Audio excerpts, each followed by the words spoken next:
마태복음 14장 세례 요한의 순교와 오병이어의 기적. 소제목 세례 요한의 순교. 그 무렵 그러니까 예수께서 공생애를 시작한 지 2년쯤 흘러 갈릴리 전도 사역이 후반기에 이를 즈음 갈릴리 지방을 다스리던 분봉왕 헤롯 안디바가 예수에 관한 소문을 전해 듣고서 신하들에게 말한다. 여기서 분봉왕이란 용어는 로마 황제로부터 유대 땅의 4분의 1을 다스리도록 임명받은 왕이란 뜻이다. 당시 헤롯 대왕의 아들인 헤롯 안디바는 부왕이 죽은 후에 갈릴리 지역과 베레아 지역을 다스리고 있었다. 들어라, 그 예수란 자는 분명 세례 요한일 것이다. 내가 죽인 세례 요한이 다시 살아난 것이 틀림없다. 그러기에 예수가 그런 놀라운 기적들을 행할 수 있는 게 아니겠느냐? 헤롯 안디바가 이렇게 말한 사연인즉슨 이러하다. 일찍이 그는 자기 이복 동생인 빌립의 아내 헤로디아의 불륜을 저지른 뒤 그녀를 빼앗아 데리고 살았는데 아내 헤로디아 요구에 응하여 세례 요한을 감옥에 가둔 일이 있었다. 그렇게 행한 까닭은 세례 요한이 헤롯 안디바와 헤로디아의 그런 불륜과 불법적인 상간죄를 누차 지적하면서 엄중히 질책했기 때문이다. 그래서 화가 난 헤롯은 세례 요한을 죽이려 했지만 그를 하나님의 선지자로 믿고 있는 민중이 폭동을 일으킬까 두려워 차마 죽이지 못하고 있었다. 그런데 헤롯 안디바의 생일에 헤로디아의 딸 살로메가 초청된 사람들 앞에서 선정적인 춤을 추어 헤롯 안디바를 매우 기쁘게 해주었다. 그러자 크게 흥이 난 헤롯은 모인 사람들 앞에서 딸 살로메에게 무엇이든 원하는 것을 다 들어주겠노라고 맹세했다. 이때 살로메는 자기 어머니 헤로디아에게로 가서 무엇을 요구했으면 좋겠냐 물었고 헤로디아는 세례 요한을 죽여 그의 목을 달라 하라고 시켰다. 이에 살로메는 어머니가 시킨 대로 세례 요한을 죽여 그의 머리를 쟁반에 담아 오라고 요구했다. 헤로디아가 세례 요한의 목을 원한 까닭은 분명하다.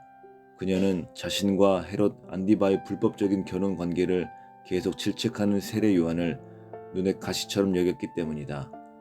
본래 헤로디아는 헤롯 안디바의 이복 형제인 아리스토블루스의 딸이자 역시 헤롯 안디바의 이복 동생인 빌립의 아내였다.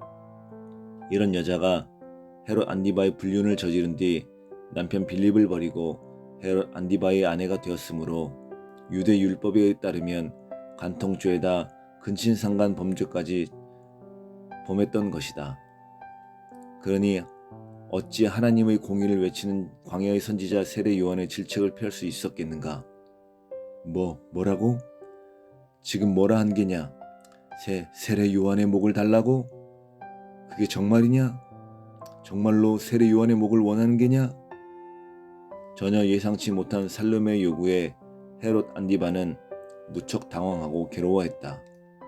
자기 생일에 그것도 많은 손님들 앞에서 그건 전혀 예상 밖의 주문이었다.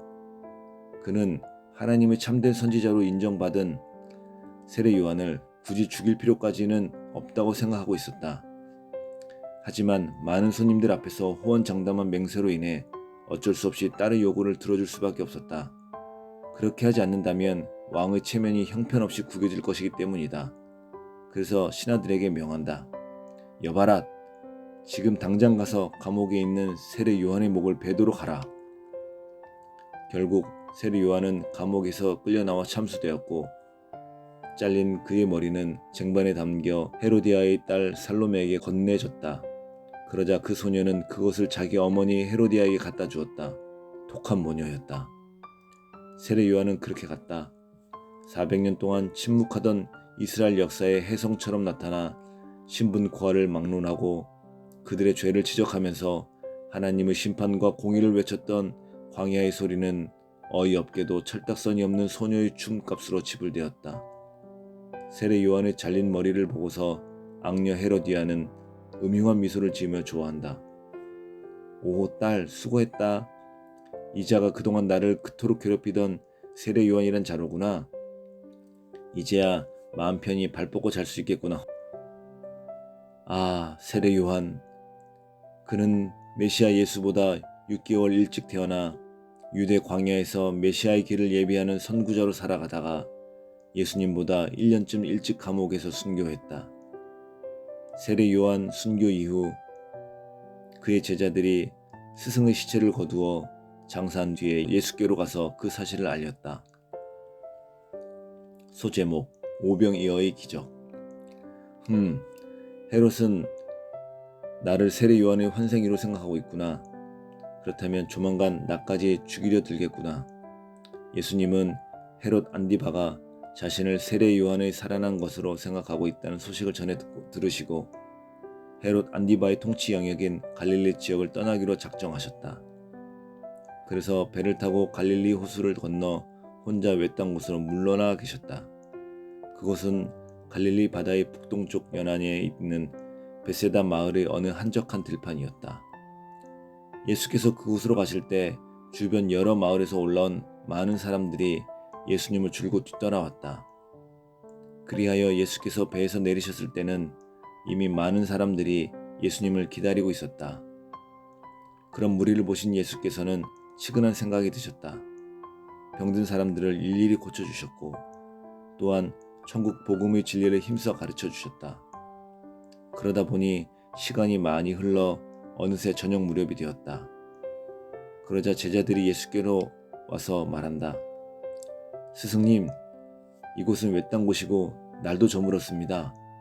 이제는 사람들을 마을로 돌려보내 각자 자신들이 먹을 것을 사 먹게 하는 것이 좋겠습니다. 아니다. 그럴 필요 없다. 너희가 그들에게 먹을 것을 갖다 주어라. 네, 선생님? 무슨 말씀을 하시는 것입니까? 지금 저희가 가진 것이라곤 빵 5덩어리와 물고기 2마리밖에 아무것도 없습니다. 그런데 어찌 저 많은 사람들을 먹을 수 있단 말입니까? 제자들은 말도 안 되는다는 듯 의아하게 되물었다. 예수님은 태연한 얼굴로 말씀하신다. 너희에게 빵 5덩어리와 물고기 2마리가 있다 하였느냐? 그럼 그것을 이리 가져오너라. 아니 스승님, 그것은 어림없습니다. 2-3 사람조차 배불리 먹을 수 없는 양입니다. 아니다. 그것이면 충분하다. 어서 내게로 가져오너라. 제자들이 도대체 이해할 수 없다는 듯 연신 고개를 갸웃거리며 빵 5덩어리와 물고기 2마리를 예수께 가져왔다. 그러자 예수님은 사람들을 모두 풀밭에 앉게 하신 후 빵 5덩어리와 물고기 2마리를 손에 들고는 하늘을 우러러 감사 기도를 드렸다. 그런 다음에 빵을 떼고 물고기를 나눠 제자들에게 건네주셨고 제자들은 건네받은 빵과 물고기를 사람들에게 골고루 나눠주었다. 그런 방식으로 예수님은 빵 5덩어리와 물고기 2마리를 가지고 끝도 없이 계속해서 제자들에게 먹을 것을 건네주었다. 하지만 빵과 물고기가 떨어지지 않았다. 이른바 예수께서 벳세다 들판에서 베푸신 오병이어의 기적이다. 아, 배부르다. 이런 데서 이렇게 배불리 먹다니 누가 이 많은 음식을 다 준비하였을까? 자세한 영문을 모르는 무리들은 계속해서 공급되는 많은 음식에 놀라워하면서도 우선은 배가 고픈지라 허겁지겁 음식물을 섭취하기에 바빴다. 이렇게 해서 벳세다 들판에 모인 사람들이 하나도 빠짐없이 전부 배불리 먹었다.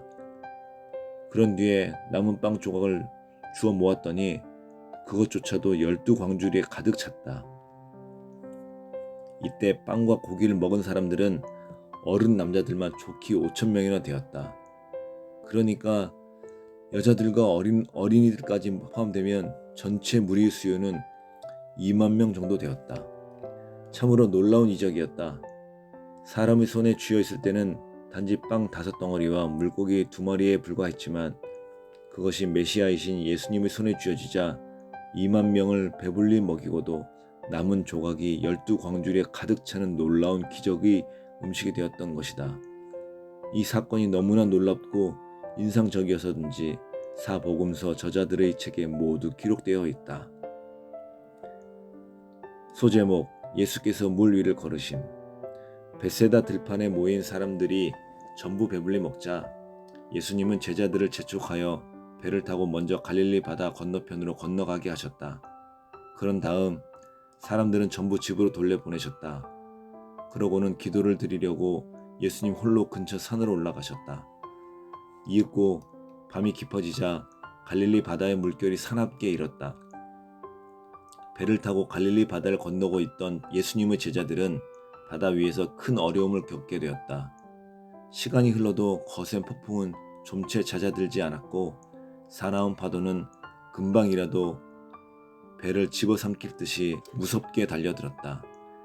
본디 제자들 중 여럿은 갈릴리 바다에서 잔뼈가 굵은 노련 어부들이었지만 그날 밤의 거센 파도는 도무지 손을 써볼 도리가 없었다. 우왕좌왕 허둥지둥 저마다 비명을 지르며 두려움 가운데 사투를 벌이고 있었다.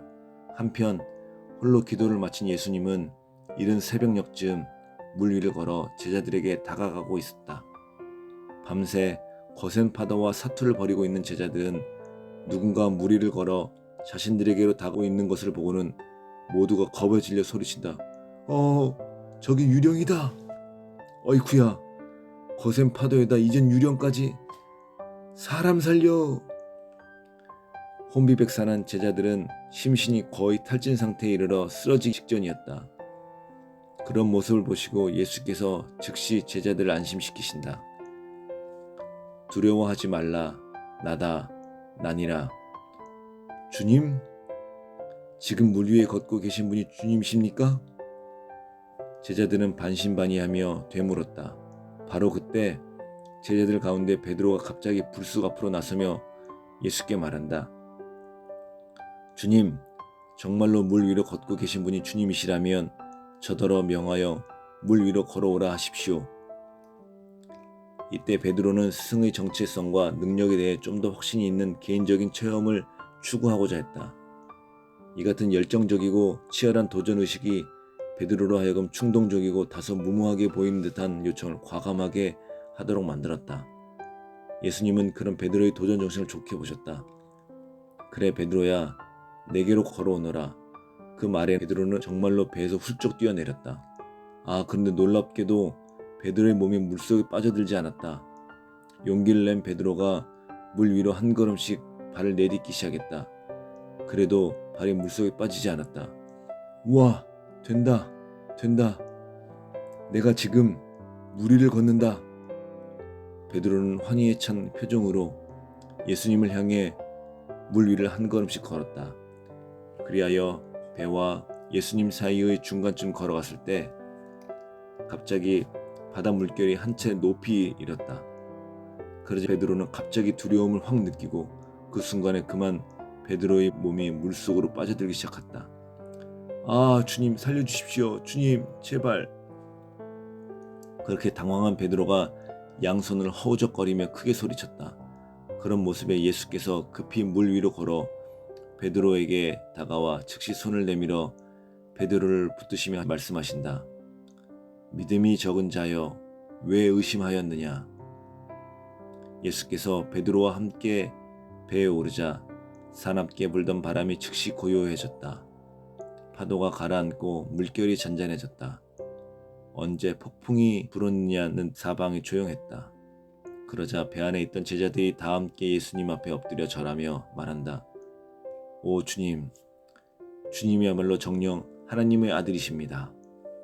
소제목, 게네사렛 지방에서 병자들을 고치심. 예수님 일행은 갈릴리 바다를 건너 게네사렛 지방에 이르렀다. 게네사렛은 구약시대의 긴 네렛에 해당하는 지역이다.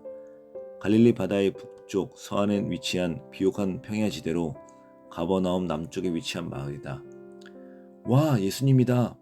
위대한 랍비 예수께서 이곳에 오셨다. 게네사렛 지방의 사람들이 예수님을 알아보고는 주변 마을에 두루 사람을 보내어 병자들을 예수께로 데려왔다. 각양각사의 병자들은 다만 옷자락이라도 만지게 해달라는 예수님께 간청하였다. 이렇게 간청한 까닭은 앞서 혈루병 걸린 여인들이 예수님의 옷깃을 만진 뒤에 나음을 입었다는 소문이 널리 퍼졌기 때문이다. 과연 그러했다. 이때에도 예수님의 옷자락을 만진 병자들은 모두가 자기들의 병에서 치유를 받았다. 이렇게 예수님은 게네사렛 지방에서도 많은 병자들을 고쳐주셨다.